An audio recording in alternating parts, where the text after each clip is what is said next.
Welcome to Seek Reality with Roberta Grimes. Joyous conversations about what the afterlife evidence and modern science combine to tell us is true about our one reality. You have nothing to fear. You are eternal and you are perfectly loved. Knowing the truth changes everything. Now, here's Roberta. Welcome to Seek Reality. I'm Roberta Grimes, and I'm so glad you're with us today. Since I teach the reality of human survival, I hear from many people now who have just lost a loved one. Fortunately, I can share with them wonderful news. Our minds are eternal, our loved ones are in a safe and beautiful place filled with love, and we certainly will soon see them again. That's 100%. But of course, even if people come to believe these truths, there still is the horror of losing someone we love and are close to, even temporarily, just losing contact. Widows and widowers suffer a great deal as they are working to adjust to their loss, but in my experience, bereavement suffering seems to happen with the loss of a subadult child. It's complicated in so many ways. Children are our next generation, the physical continuation of ourselves. Our whole instinct and every part of our will is to love and protect our children. So to find ourselves outliving a minor child, to have failed to protect that child and kept her alive and safe makes us not only grieve the loss of a loved one, but also grieve the whole family's future and the grandchildren that now we're never going to have. We're stricken with guilt at having failed at the most important thing we'll ever have to do, which is, of course, the protection and preservation of our child's life. And frankly, having tried to help so many newly bereaved parents, 5 years ago, I finally asked one of them, who was especially articulate, to write a guest post on my website. This is rare. I never, ever have. I think there's only one other time I've done it. But Brian D. Smith is a very special person. He's a certified life coach and a grief partner and small business consultant. And he became very well acquainted with grief in 2015 when his beautiful, beautiful 15-year-old daughter unexpectedly transitioned in her sleep. Brian was devastated by Shayna's passing, but he had to survive for the sake of his wife, Tawana, and their other daughter, Kayla. So he had to go forward, and over the past 5 years, Brian has grown so much. Soon after Shayna transitioned, he discovered the Helping Parents Heal Association, which is a peer-to-peer support group for parents of departed children. He volunteers with Helping Parents Heal, works on its board, and he's a leader of the Helping Parents Heal online group. He's the author of a book I've just reread and enjoyed, Grief to Growth. That's it. There's a 2 in there. Grief to Growth, Planted, Not Buried, which is subtitled How to Survive After Life's Greatest Challenges.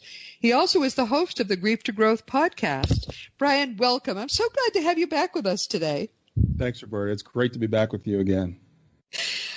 For those who didn't hear our first interview, tell us a little bit about Shayna, because I know that she just had an odd set of health problems that just apparently overcame her. But she was a kind of special person anyway, right? Oh, well, yeah. I think, we all, of course, think our children are special. Shayna, to talk about her health problems, there was nothing that was supposedly life-threatening. She had rheumatoid arthritis, RA, and she was on medication for that. And she was actually in remission. She wasn't really showing any symptoms at the time. She was very active.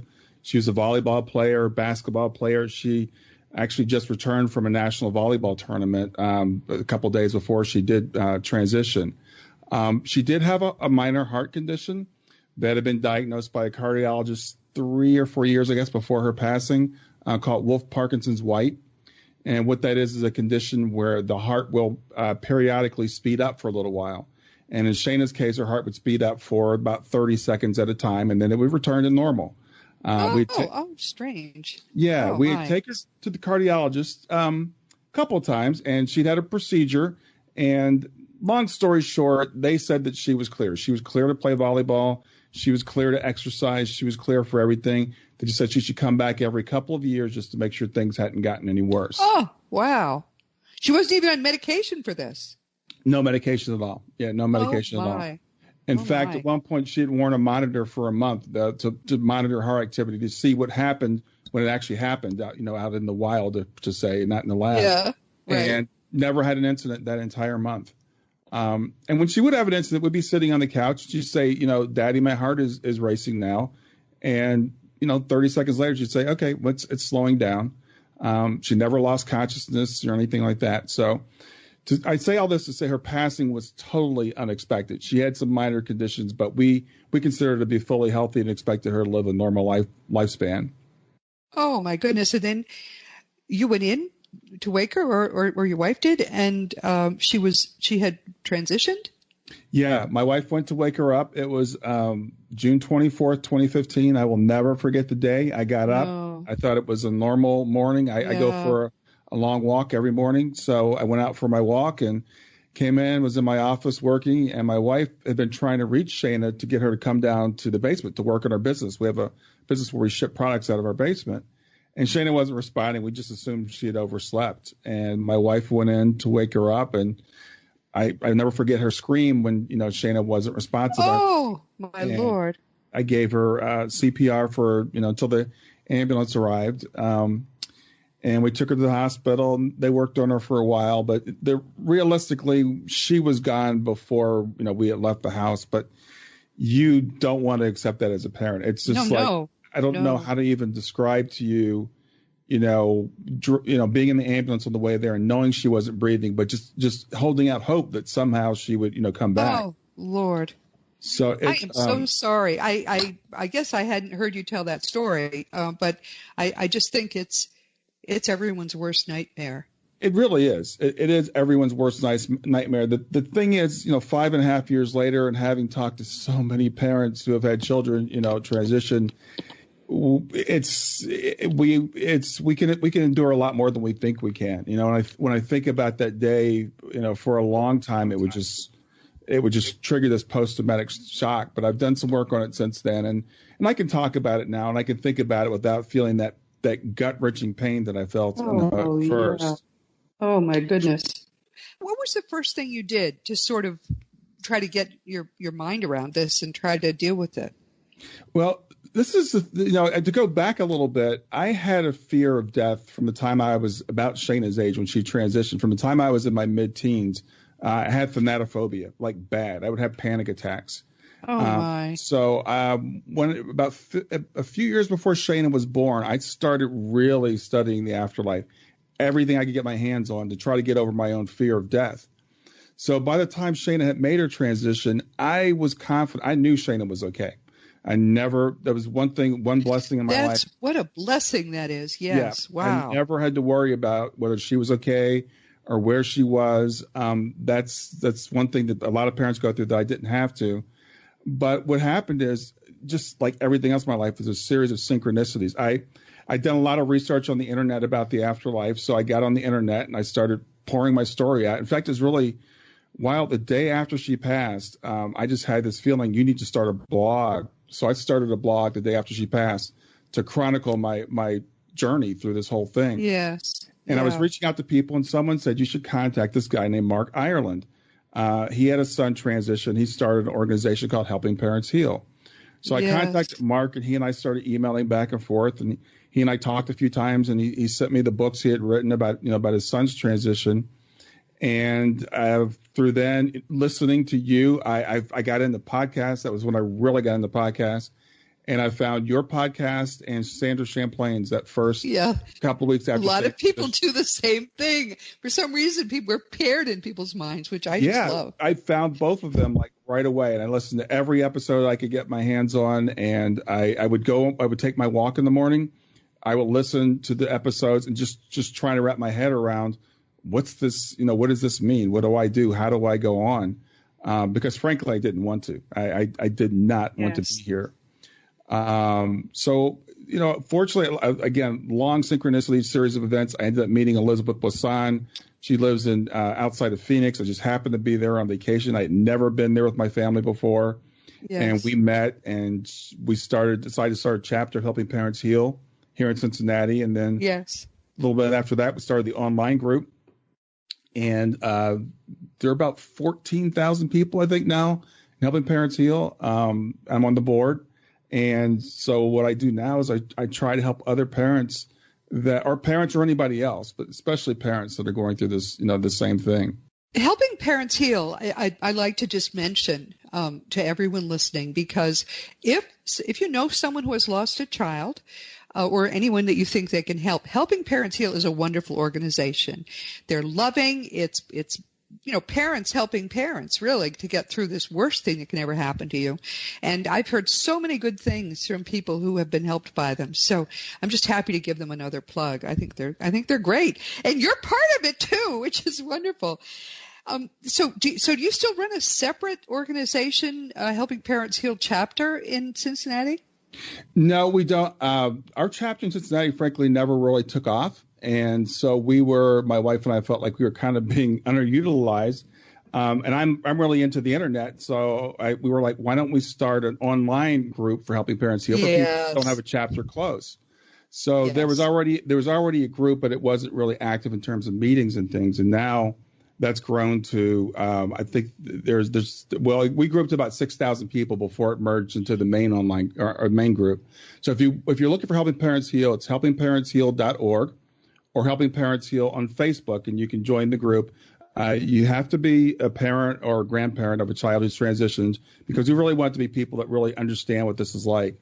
And they have meetings, usually once or twice a week, with people such as yourself and people that have near-death experiences, people that are mediums, all kinds of grief, experts, and it's all volunteer. There's no charge, there's no membership fees or anything.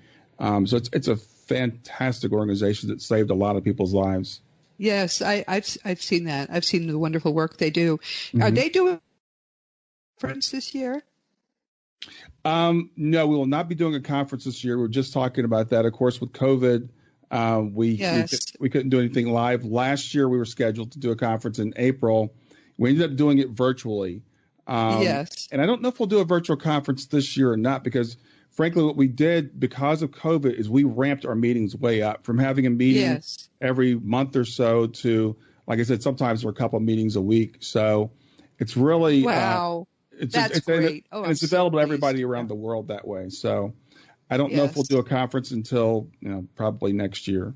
When I read your book again, I found things in it I hadn't found before. I should just tell everyone, Grief to Growth, with a 2 in there in the middle, is a book for people who have gone through the kind of thing that Brian went through, who have lost a child. And it's from the viewpoint of someone who is obviously still grieving, but is trying to get his mind around. It's an easy-to-read book. It's not a very long book, which is what people want nowadays. Everyone wants, just the facts, ma'am.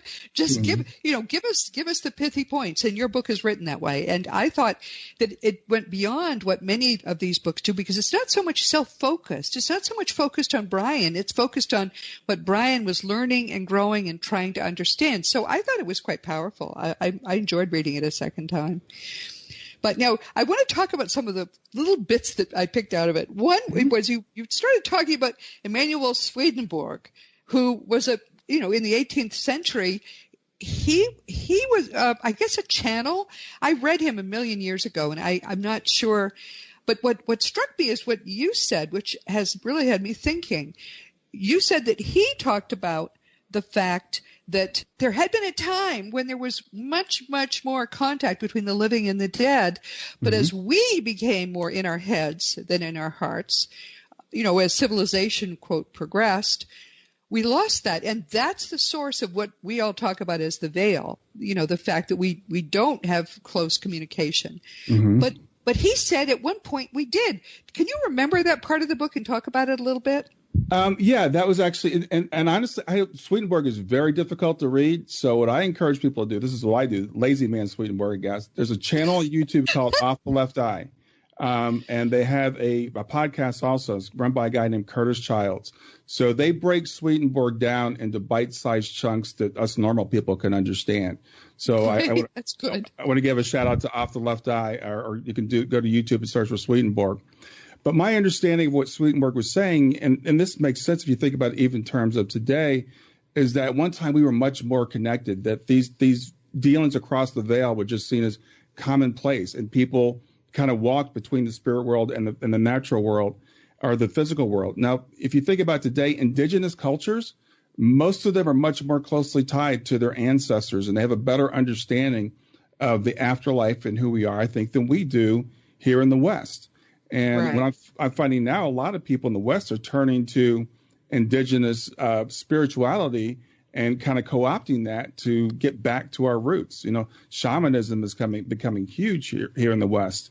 I just interviewed a guy for my podcast, Lionel Friedberg, who was born in South Africa. And he it's a long story, but he ended up going to these South African, I can't remember the exact word they used. They're not witch doctors is what people, the colonists called them. Yes. But he ended up going to these people. And this woman told him like his whole life when he was like 19 years old. Oh, and he's now in his 70s, and he's lived out pretty much everything she told him. My goodness, so really?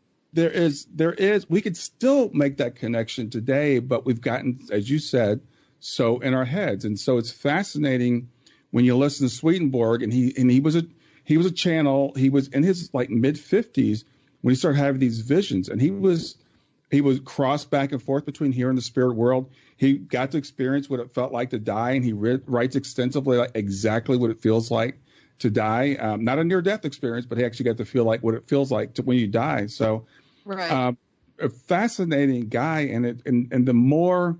And I'm an engineer. I'm a scientifically minded person, so I'm all about how do things work. But I'm really convinced that the biggest problem in the world today is that we've forgotten who we are as human beings. We don't. That's true.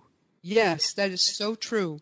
And we know now that the veil is being thinned again quite deliberately, so that we are actually, I hear from people who basically the person that they love, that they thought, often it's a spouse, that they thought was gone, is actually very much in their lives still. They chat all the time, which I was not hearing about that 10 years ago or even 5 years ago. I really think the veil is thinning quite rapidly.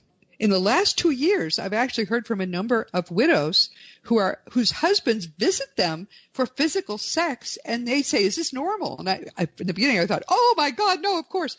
But I've heard about it so much now that I think probably it is. This is part of the thinning of the veil. People continue their marriages. It's quite amazing. Yeah, and I've actually heard the veil described as the flesh. It's interesting. We think of the veil as a separate thing, this entity that's between us and the spirit world. But I've also heard it described as actually our body is the veil.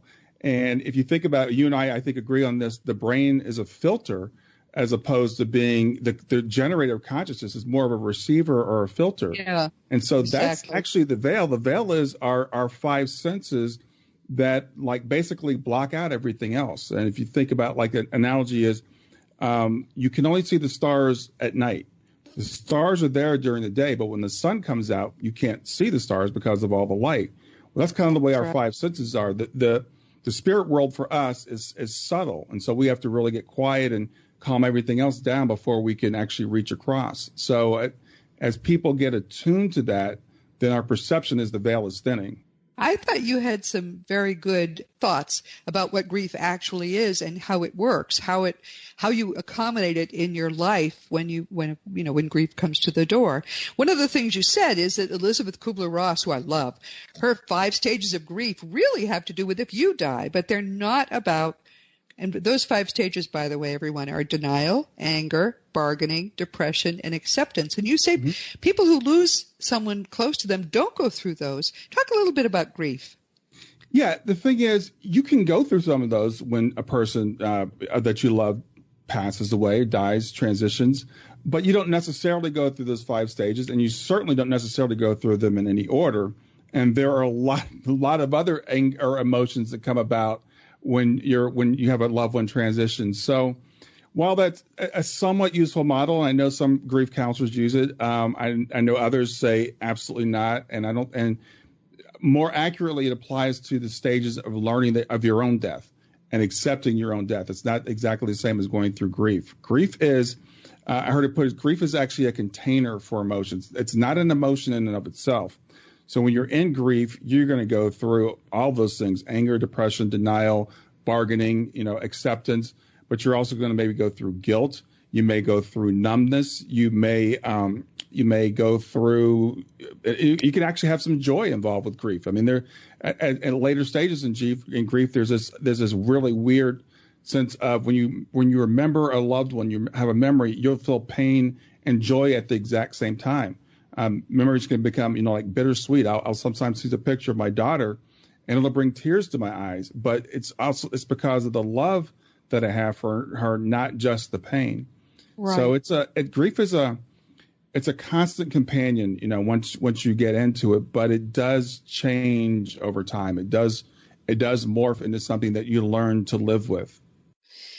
Do you think it hits people differently, or is it pretty predictable how it hits people? Absolutely hits people differently. There are some things that are fairly common. Like early on, there's usually shock and there's numbness. And sometimes people freak out because of the numbness. They'll say, "Why do I not feel anything?" And that's because your body just shuts down. There's too much for you to take in. And especially in those very, very early stages of grief, that first week or 6 weeks or, a few months, you may have a really unreal feeling. Some people get brain fog. They can't remember anything. They can't concentrate. Some people might overeat. Some people stop eating. Some people sleep too much. Some people sleep too little. So it's really different for everyone, which means everyone has to walk out their own journey and learn what works for them. I interviewed a young woman who was going to people and they were saying, "Well, you should try walking." And she said, "Well, walking doesn't work for me because my mind races too much. You should try yoga." Yoga didn't work for her. You should try, all these other things. And finally, she realized she got into weightlifting. Weightlifting somehow put her in a mode where she could actually think about, the weights and concentrate on the reps. And it was her way of mindfulness. And that's what worked for her. So what I tell people is there's some things that are, fairly common. You're not going crazy if you feel numb. You're not going crazy if you feel, some parents especially, you might have suicidal thoughts. That's fairly common. So don't think you're going crazy if these things happen to you. But you've got to learn your own thing that works for you. You don't have to do what works for somebody else. There's not a prescribed way to handle this. You've got to make it work with your daily life. As you said, I don't move on from grief. I move forward with grief. You don't leave it in the past, but you learn to accommodate it in your life.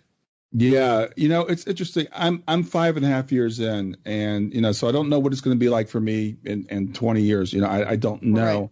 But I feel like grief will always be a part of my life because I will always have love for my daughter. I will always have that longing for her. Now, it changes. When I say that, I don't want people that are going through early grief to say, "Oh, I can't deal with this the rest of my life," because it will not be the same. And it doesn't have to be the same, I should say. It's your choice. And it's a process. You've got to work on your grief. You've got to work with your grief, but you can transform it.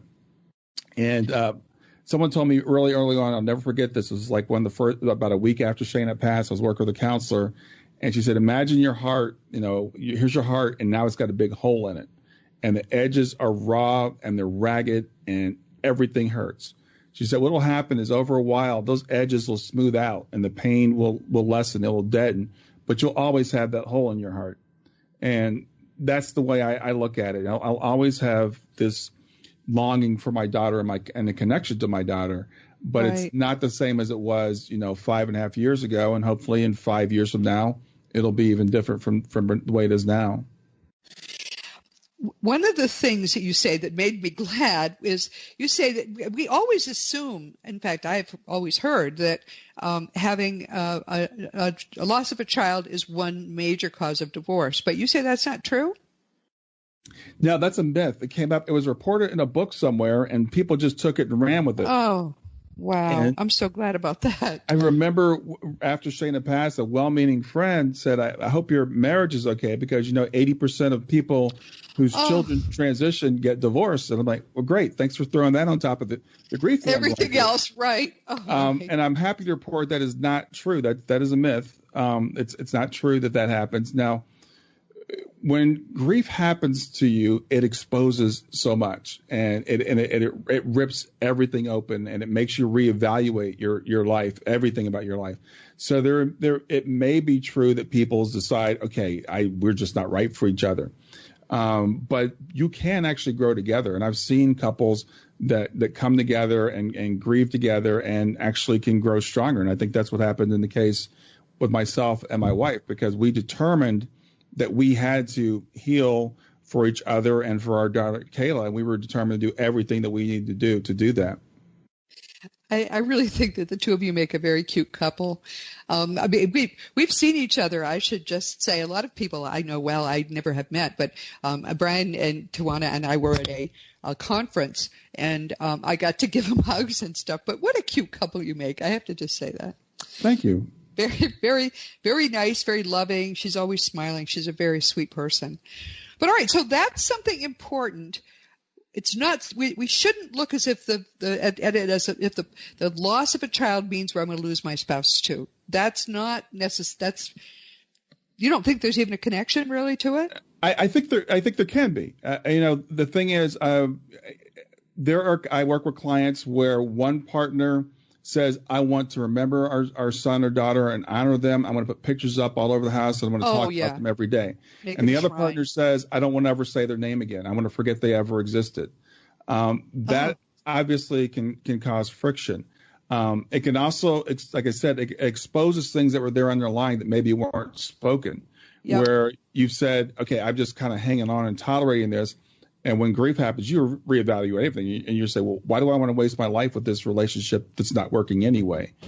Okay, so that's a good point. Yep. There can be a connection, absolutely. I'm not denying that, but it's not necessarily a thing that's going to drive you apart. I think it's really, really important to honor each other, that we all grieve differently, that if your partner doesn't want to speak their name very often, or you don't see them crying, it doesn't mean they don't care. I think, and then to use some, stereotypical language, but I think it's true.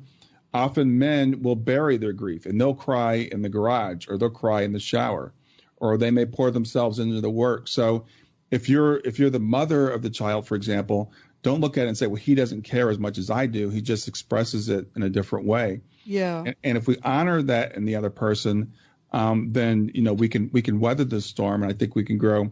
I think every event that happens in our life we can grow stronger from. It's just a matter of whether we choose to or not. Yeah, you talk about finding purpose in your grief. What do you mean by that? Finding purpose? Is it like what happened to you when you began to be this person, this wonderful person who helps others in the same situation, that kind of thing? Yeah, it doesn't have to be, it doesn't have to be like, okay, I'm going to go out and write a book, or I'm going to start a podcast or something like that. But, for me, and this is a hard thing. I work mostly with parents, but not exclusively with parents. When you tell a parent, maybe there was some purpose in your child transitioning early. And I remember when Suzanne Wilson said that to me in one of the first meetings I had, that Shane had come to her and said, this is the way it had to be. We planned this. Yes. You say, why? Why would I plan this? This makes no sense. But if you start to look for purpose, if you just see how might this have, created something, then you can start to see it's just like a seedling. You'll start to see little things start to pop up. You'll start to, you might say, okay, I'm out of this terrible job I've had because I hate this job, and I'm going to go do something else. Or you might start a foundation or a scholarship fund in your child's name. And it changes people in your family. You might have different relationships. Now, again, it could be for good or for bad. I find some people, their child transitions and their family just walks away because they just can't handle the pain, or they never mention the child's name again. But it can also cause, in your family to start having conversations that you maybe never had before, and start to talk about things like, what's the meaning of life? And, why are we here? And what do we believe about the afterlife? What do we believe happens when we transition? Because we're all going to face it one day, but we tend to think we have forever, and when a child transitions, it's a reminder that tomorrow is literally not promised to any of us. And so it can be an opportunity to reevaluate all those things and to take stock and start to do something with it. So I do happen to believe in soul planning. And I tell people, you don't have to believe in soul planning. That's fine. You don't have to believe it. But this event has happened to you. What are you going to do with it? Whether you believe it was planned or it was an accident, it's still your choice how you handle it. And the thing is, we have no choice. We can't control the circumstances that happen to us, but we have absolute control over how we react to them, how we respond to them. So it just helps me to believe it was planned, because if it was planned, it must have been planned for a reason. And if it was planned for a reason, what was that reason? And you have to find it. Yes. Yeah. I think another thing it's important to say is this.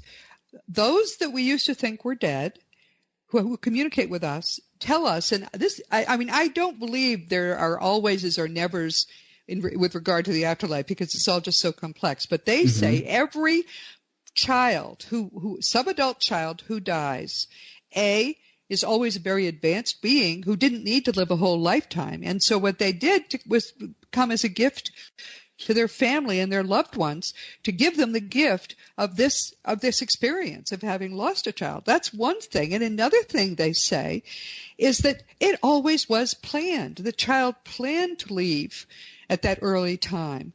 I have had a lot of trouble accepting this, but the dead tell us that consistently. So there's comfort, though, as you say, in knowing that this is part of a larger scheme, and she didn't lose anything by leaving, because this was probably her very last Earth lifetime, and she made it a gift to her family. I think that's a wonderful thing in a way, when you think about it that way.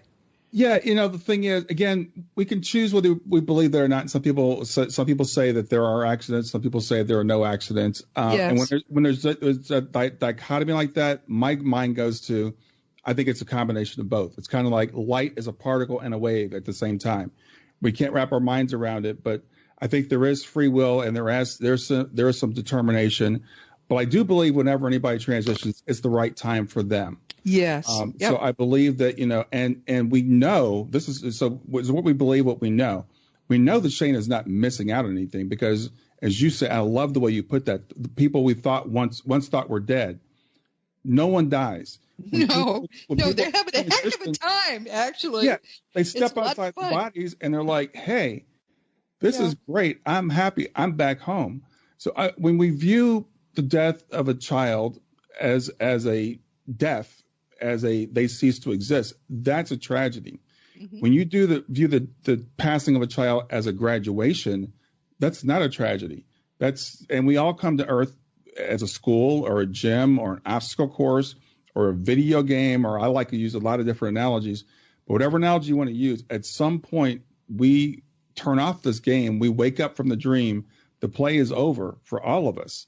Yes. So whether it's 15 years or 80 years or 90 years, no life is tragic and no life is cut short. One of the things I really like about your book is that you talk about how someone who's gone through this and is trying to cope and learn and grow, how you actually do that. Where it's not, you don't just say, oh, you got to get past it. You really show people what helps. And I think that's wonderful. You say, for example, that being grateful helps. Why is that? Yeah, that is a wild one. I remember when I heard that, I was like, you got to be out of your mind. Right. What do you mean I should be grateful? And people misinterpret to say you should be grateful that your loved one, passed away. No, that's not it at all. It's a couple things. One is our minds can only hold one thought at a time. And people think we can multitask. We literally cannot. We're more like a computer. We can do one task at a time, but we can switch back and forth really quickly. So if you start to practice gratitude, you cannot be grateful and be depressed or sad at the same time. So and you can actually train your brain to practice gratitude, which actually will build in a mindfulness practice for you. So one of the first steps I tell people, because there's a whole lot of steps and I don't want to overwhelm people, but I always start everybody with this. When you wake up in the morning, think of 3 things you're grateful for, and not the same 3 things every day. And not, it doesn't have to be anything big, and put it in a positive form. So I'm grateful that I'm not starving, but I'm grateful that I have food. I'm grateful that my bed is warm. I'm grateful that I can walk during coronavirus. I'm grateful that I can take a deep breath. So start to practice that 3 things in the morning. And then it's funny because I still do this, but sometimes I'll get up to 5, 6, 7 things. I'm like, finally, okay, I need to get up.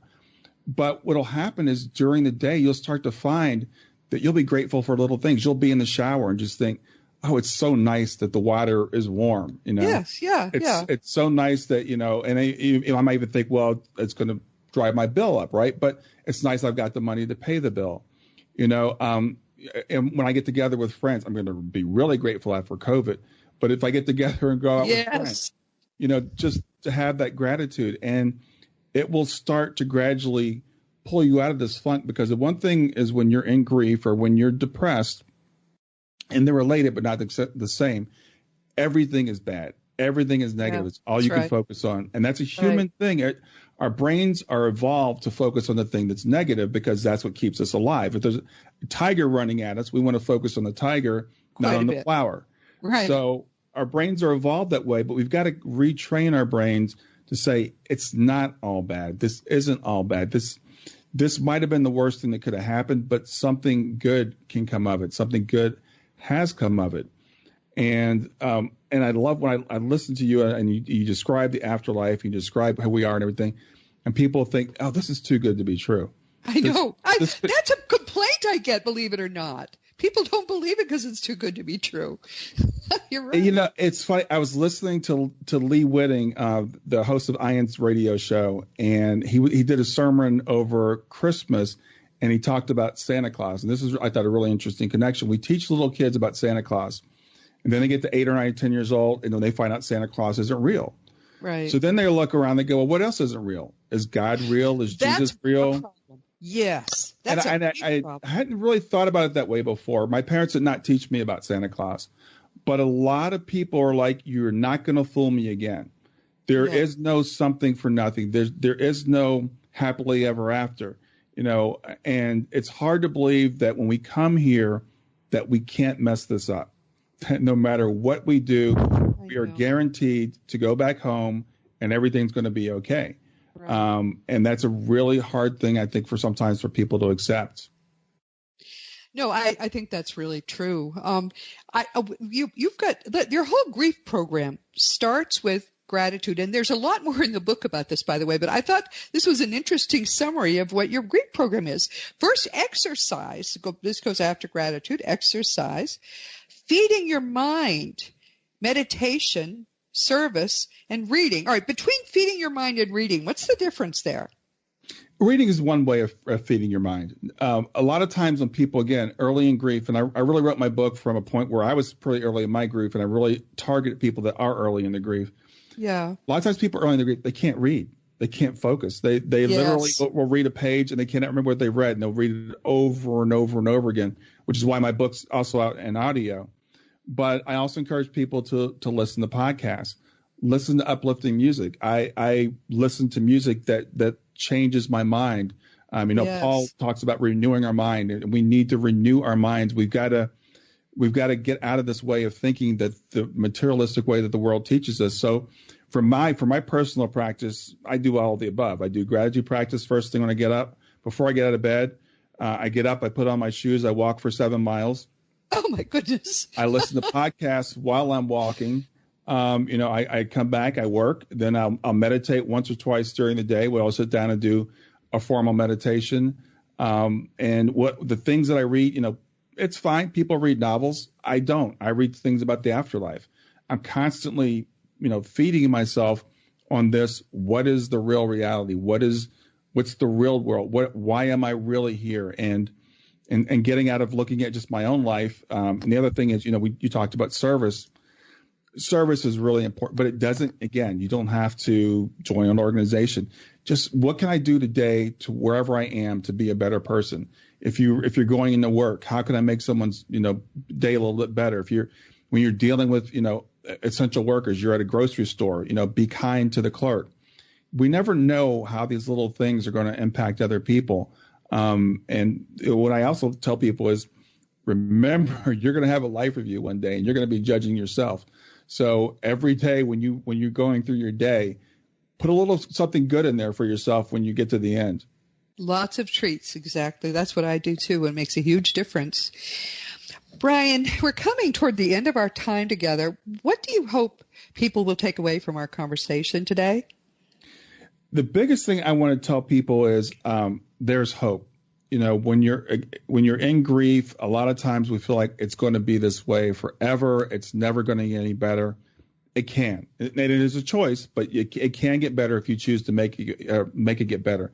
So that's the biggest thing I want people to know. The one thing that breaks my heart more than anything is when I work with someone and he says, I can never heal, or I'm never going to see my loved one again. You will see your loved one again. You're absolutely guaranteed.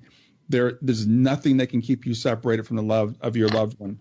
And if you remember that every day, just put one foot in front of the other. Just if you can only make it through the next minute, make it through the next minute. And the minute becomes an hour becomes a day. And eventually you're like I am 5.5 years out, which I never, ever thought I'd get here. So if I can do it, anybody can. Yes. And it looks to me, just talking about your life, that you've kind of made the most of your life. It seems to be much more positively structured than many people's lives are. And maybe you felt you needed to do that in order to get yourself together enough to go forward with grief. So that in that also, it was a gift to you. Not all gifts are fun to receive, but they're gifts just the same. Yeah. Well, the thing is, I just kind of stumbled across all these different things I'm doing, and I shared them with people. And frankly, now I have to do it, because if I stop doing it, then I'm a hypocrite. Yes, so you've got to be the model. I know that. That's true. Yeah. So, but it's really, I think, what life's about. It's a practice, it's a discipline, and it's like going to the gym. You have to lift weights if you want to get stronger. Please consider yourself hugged, and please hug Tawana as well, because I think you both are terrific, and I'm so grateful to have had you with us today. Thanks for having me. I really appreciate it. We always have fun. You can find Brian at grieftogrowth.com with the 2, Grief to Growth, all strung together. That's his website. It's going to be in the notes as well. And if you need Brian's help, I know all you need to do is reach out. He is the most giving person you can imagine. So thank you so much, my dear, and big hug. And this has been Seek Reality with Roberta Grimes. I'm so glad you were with us today, and I hope that you've had something to take away from it. Please never forget, you are a powerful, eternal being. You never began and you never will end. And when you fully grasp all the implications of that fact, it's going to change everything in your life for the better. Next week, we'll be talking with Dr. Alan Leica for the first time. Dr. Leica is one of the world's leading cosmetic dermatologists and a pioneer in cosmetic surgery. In 2003, his life changed, and this is when these life-changing things happen, they often lead to a great deal of growth. His life changed because he developed what they called a right foot drop. And then he was misdiagnosed as having ALS, which is commonly known as Lou Gehrig's disease, amyotrophic lateral sclerosis. Yes, I was able to say it. But anyway, this is a death sentence. But he was misdiagnosed. And because of what he learned from that experience, Dr. Leica has co-authored a book called The Secrets to Living a Fantastic Life with Harriet Tinka, who won't be with us next week, but has another wonderful story, all her own. He's working on other books too, and he is just full of life. This is a man that you are really going to enjoy hearing from. So please do join us next week. I think you're going to have a lot to take away from it.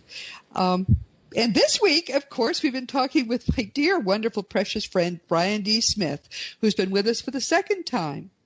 I first met Brian very soon after the transition of Shayna, his beautiful 15-year-old daughter. And we all say that about people's children, but this is really a beautiful, beautiful child. I think you can see in her face the kind of elevated being that I'm sure she was when she came here briefly to help her parents, which is why she did all of this, I'm sure. But I was so impressed with him that I did something I've really only done twice, I think, in 5 years. I invited him to share his blog post about Shayna's death and his own early growth on my own blog in November of 2015. And we kept in touch.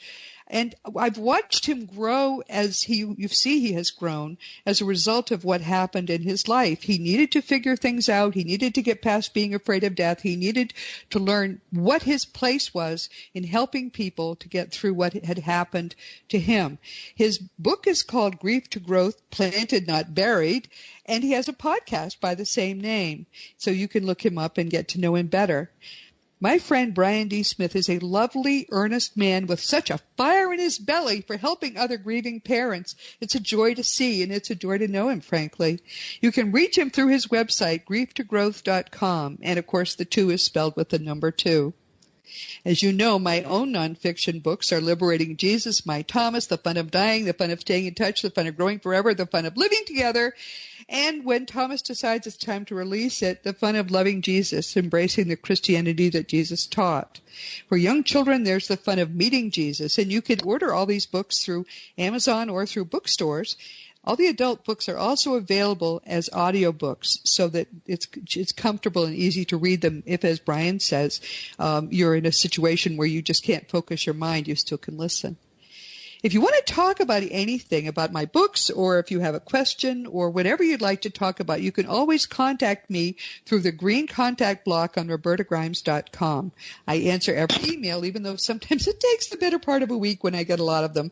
But please just make sure I have your right email address so that I can be sure to get back to you. Past episodes of Seek Reality are available on webtalkradio.net, realrevolutionradio.com, iTunes, iHeartRadio. Some of the people I especially enjoy are those at the wonderful Dream Vision 7 radio family. More and more people tell me now that they listen also just through the Seek Reality app that you can find for free in the iTunes App Store. And, of course, if you ever wonder where Seek Reality is being heard now, and we don't do live for a lot of reasons, one of which it puts additional pressure on me. But just go to robertagrimes.com and click on the radio tab. I'm going to be doing this, I think, forever. We're coming up on 8 years now of Seek Reality episodes, and we're still going strong. If you enjoy our weekly conversations, you might also want to check out the blog at robertagrimes.com. We don't anymore do guest blogs, but we work out some of the things in more depth, some of the things we talk about here. And there are wonderful people who come on Sundays because the new post goes up every Sunday morning.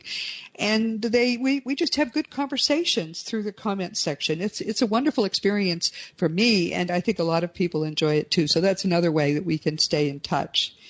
My whole role in your life is to try to help you do in maybe a couple of years what it has taken me 50 years to do.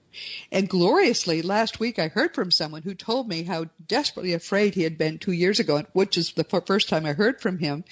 And he told me it did take him just about 2 years to go from a terrible fear of death to this wonderfully enlightened person that he is now. 2 years. That's not much time to spend when the payoff of it is that you'll have a much happier life for the rest of your life.